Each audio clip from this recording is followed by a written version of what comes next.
சட்டப்பேரவையில் கேள்வி நேரத்திற்கு பின் நேரமில்லா நேரத்தில் பேசுவதற்கு எதிர்க்கட்சித் தலைவர் எடப்பாடி பழனிசாமி முயற்சித்த நிலையில் அவருக்கு சபாநாயகர் அனுமதி வழங்காமல் பாமக தலைவர் ஜி.கே. மணிக்கு அனுமதி வழங்கினார். பின்னர் அவை மரபுப்படி எதிர்க்கட்சித் தலைவருக்கே முன்னுரிமை தர வேண்டும் என அவை முன்னவர் துரைமுருகன் கூறியதன் பேரில் இபிஎஸ் பேச சபாநாயகர் அனுமதி வழங்கினார்.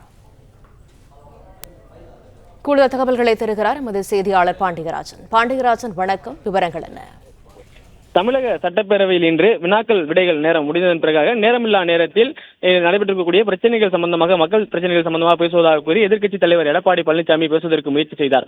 ஆனால் சபாநாயகர் அப்பாவு 2 நாட்களுக்கு முன்பாகவே இன்று பேசுவதற்காக அனுமதி வேண்டும் என பாமக தலைவர் ஜி.கே. மணி கோரிக்கை வைத்திருக்கிறார். அவர் முதலில் பேசட்டும் என அதற்கான அனுமதியை மறுத்தார். எதிர்க்கட்சித் தலைவர் எடப்பாடி பழனிசாமியின் மைக் ஆஃப் செய்யப்பட்ட நிலையில அவர் மீண்டும் எதிர்க்கட்சி தலைவராக இருக்கக்கூடியவர்களுக்கு தான் முன்னுரிமை வழங்கப்பட வேண்டும், நேரமில்லா நேரத்தில் அவர்களுக்கு முன்னுரிமை வழங்குவதுதான் மரபு என சபாநாயகரிடம் வாதம் செய்தார். இருப்பினும் ஏற்கனவே அவர் கொடுத்திருக்கிறார், அவர்தான் இன்று பேச வேண்டும் என சபாநாயகர் மீண்டும் எதிர்க்கட்சி பழனிசாமி அவர்கள் பேசுவதை தலைவர் பழனிசாமி அவர்கள் பேசுவதை மறுத்த நிலையில பாமக தலைவர் ஜி.கே. மணி எழுந்து பேச முற்பட்டார். அதற்கு முன்பாக அவை முன்னவர் துரைமுருகன் எழுந்து நேரமில்லா நேரத்தில் எதிர்க்கட்சியினுடைய தலைவர் பேசுவதுதான் மரபு, அவர்களுக்கு தான் முன்னுரிமை கொடுக்க வேண்டும் என்கின்ற அந்த அறிவுறுத்தலை சபாநாயகருக்கு வழங்கினார்.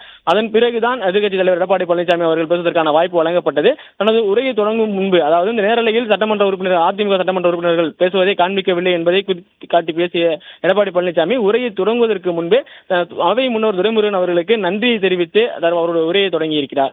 பிளே ஸ்டோர் மற்றும் ஆப் ஸ்டோரில் இருந்து பாலிமர் செயலியை QR கோடு மூலம் பதிவிறக்கம் செய்யுங்கள். செய்திகளை உடனுக்குடன் பெறுங்கள்.